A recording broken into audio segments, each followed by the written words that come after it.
It is Monday, May 4th, Star Wars Day, and we welcome Oh you no. back to the Frozen Edge, your postseason home for a deeper dive inside the analytics around the NHL. And the chase for sports' greatest trophy is back on once again. He's Timo Seppa, former senior manager of hockey analytics in the NHL, as well as, if I'm not mistaken, 2026 ECAC Cleary Cup champion. I'm Casey Ditzel. Timo, what color lightsaber are you going with today? I don't know. I've actually been watching some Star Wars videos recently, which doesn't speak very well of me because I normally don't. But do the Guardians have blue lightsabers though? The ones that Luke and whoever else. So yeah, that blue lightsaber for me. I'll go with that. Well, last year it was betting analytics and insight on that. This year we're going to just go with some quick short form episodes and catching up on the news around the NHL. Today we're talking playoffs. Tomorrow we'll have NHL general manager chat and more to come as we roll through the postseason. But it was a hectic finish to the weekend as we sit here on Monday into round number 2 of the Stanley Cup playoffs. And we had game one between Colorado and Minnesota after Minnesota maybe upset the Dallas Stars, what was anticipated to be a pretty tight and competitive Central Division matchup. It certainly was, and Minnesota gets the best of that. But in game one against Colorado's, 9 goals between the two teams, the same number of shots that the Montreal Canadiens put up in game 7 of round one against the Tampa Bay Lightning. And you tell me where you want to start between those two games. Let's start with Minnesota Colorado and yeah, 9-6 was a crazy score there. I had it on kind of with the sound off for a while, and then I was just like, can anybody stop a puck? Like, can anybody stop a beach ball in this? So, like, there's a bunch of stuff that jumped out at me just as how the goals are being scored. Colorado scored a bunch of their goals kind of the same way, going high, on Wallstedt. Um, I guess like my overall question, was just like, will somebody switch goalies?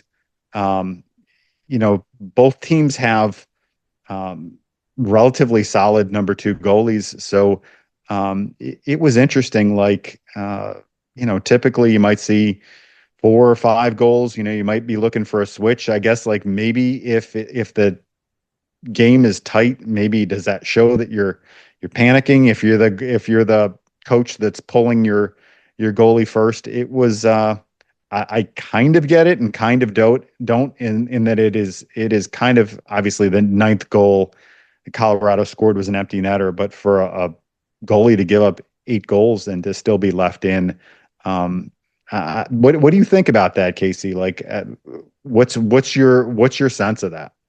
I know you and I have very differing opinions on where you should pull the goaltender. We had that battle back in Oh, but I mean college. that's at the end of the game. But we're talking about like, yeah, giving him the hook during the middle of the game. you know, in this case, I think it's unique that it stayed a tight game because even though there was 9 goals against, it was an 8-6 game where you're only down by two. And I think in that case, it's keeping the goaltender who's warm instead of maybe getting a guy who's cold. I think on my side, I'd be more on the play it safe and keep rolling with the guy who's in the battle and rolling with the punches. It works out in the case of Colorado where they're able to pull away at the end and use the offense. I think Colorado finally gets that power play goal that was elusive in the first round. This is the one matchup that I'm very intrigued about because I think the winner of the Western Conference comes out of this series, and Colorado really hadn't been tested up until that point, and where Minnesota starts rolling offensively, they had the answer to get up to the 15 goal mark in the game total. It's just crazy. I mean, I guess like you say, the winner comes out of this series. Not if they get goaltending like this in the next round. Anaheim's a interesting team to have them back in the playoffs, and I guess upsetting the Oilers. They're intriguing to me. Yeah, as far as Minnesota, just looking at this game, again, I felt like Colorado was picking those high corners against the Minnesota goalie. I thought Conversely, Minnesota was scoring a lot with traffic, so they're shooting through traffic, and they're also getting rebounds and lucky bounces in front. So both of those teams, certainly had ways that they tended to be scoring there, and I'll look to see how the teams counter in the next game. And one thing that I think is interesting this year is the defense wins championships motto. I think that's the opposite in this playoffs. When you look at the matchups that have made it around, Carolina Philly is a little bit low scoring, but outside of that, I guess Vegas would be a more defensive team. Buffalo and Montreal are all offense. Colorado and Minnesota, we saw the 15 goal game yesterday, and Anaheim got it done by scoring 5 goals a game against Edmonton. And does would you say, Timo, that maybe favors a team like a Carolina or a Vegas that has the ability to get the goaltending? Although for Vegas, the question mark is in net with Carter Hart. You never, I mean, like, I don't think that there's one tried and true answer here. I mean, you obviously need lots of different pieces to be working, and matchups are all going to end up being different. Yeah, I don't really have more of an answer on that. Well, Carolina is my favorite to go all the way, and it's game day here in Hey, Carolina. I got my pig on my shirt here, ready to drive down the way from oh Greensboro. yeah, But all right. goaltending has been the difference. And I guess I took a shot at Vegas there in the Carter Hart scenario, but you could say the exact same about Freddie Anderson, who was one of the worst goalies in the NHL up until the Olympic break. He goes in, plays for Denmark, 1-2, but on the stats side, was stout with a 925 save percentage, just a 2.75 goals against average on a team that wasn't favorited in that Olympics. And then now 5-0 to start the postseason, 2 shutouts, 5 goals against in 5 games, a 0.90 goals against average, and a 960 save percentage. And I'm not sure if there's anything that stands out in the differences between quite literally two completely different guys who have been in between the crease for Carolina, but maybe where the sustainability is. And in good news for Carolina, they get the sweep, so they don't really have to test that and the durability in the first round. He gets 10 days off or so into round two and comes away with the victory again, looking just as fresh with the 3-0 game one victory. How sustainable is that for the Hurricanes, in your opinion? Yeah, as far as Freddie Anderson, as you mentioned, just regular season, 874 save percentage, not exactly what you're looking for. And if you're digging a little bit into the analytics, you're looking at the NHL Edge stats. Um, his high danger save percentage was 850 for the regular season. That's versus an 884 as far as average NHL goalie. In the playoffs, all right, like you mentioned, 961 for the playoffs so far. High danger, that's gone up to a 906 high danger save percentage. Uh, so certainly better than that. But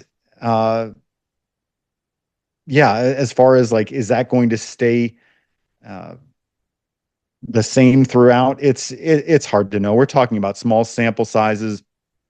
Goalies go up, goalies go down. Um, those stats are just like reflections of what's happened. It's hard to know what's going to happen going forward. As we look towards the conference finals here, let's make some predictions. And something that you're always hesitant to put out publicly, I'm going to force the hand here. We've got All right. the first series is out in the East. You've got the two picks between Buffalo and Montreal, and Carolina and Philly, with already a shade to Carolina and a 1-0 series lead there. Who's your Eastern Conference Championship matchup?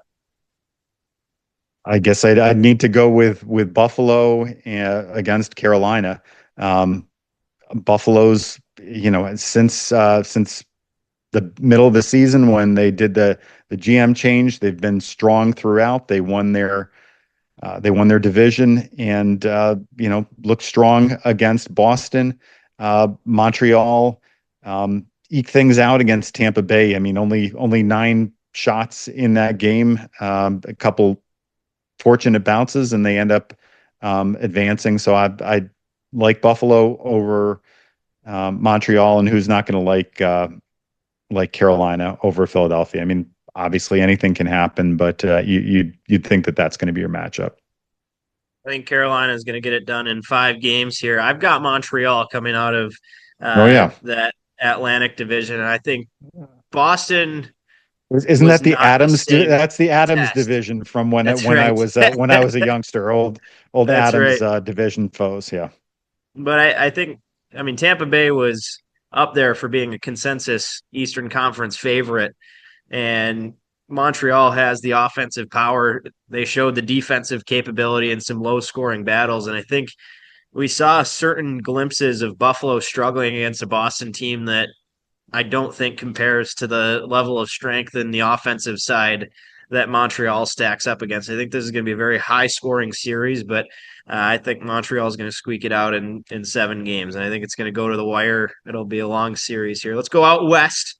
We've got a 1-0 series lead for Colorado over Minnesota and about to start the Anaheim and Vegas set. Who are you taking for the West? I think Minnesota will make it interesting. I was frankly surprised that they came out over Dallas early in that series. They looked like they were having trouble getting scoring chances, but they figured out a way. Quinn Hughes is playing superhuman hockey right now, so I mean, like, give him a win or two just off of Quinn Hughes. Um, Colorado is, I mean, they're a very good team. So yes, you got to go with Colorado there. 6 games or whatever, something along those lines.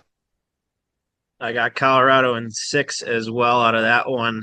I'm gonna take Anaheim to upset the Vegas Golden Knights. I think the young core, the offensive prowess, and mixed in with Carter Hart's some struggles in between the pipes. I think Anaheim could play spoiler and Colorado might walk their way to a Stanley Cup championship matchup. Who's your champion? I'm taking the Hogs. Canes over Colorado. I think that that's a good finals pick for the matchup. I was going to say, with just as far as I'll take Anaheim in that series too. I like Chris Kreider talking analytics or referring to analytics on social media, so I appreciate that. They are a surprising team, but yeah, if you've got a final between Colorado and Carolina, I that's hard to pick right now. Give me 7 games and. I'm not going to pick yet. Sorry, I'm gonna leave it hanging. the the determination is out. We will wait and see. He's Timo Seppa, and we will have a general manager's chat coming up with the new news in Toronto, as well as looking back on some of the recent changes around the NHL. That'll come up in the next couple of days here, but we are back. The Frozen Edge is rocking as the Stanley Cup playoffs are on. Timo, appreciate you reaching out. When Timo Seppa calls, you have to answer. All right, catch you later.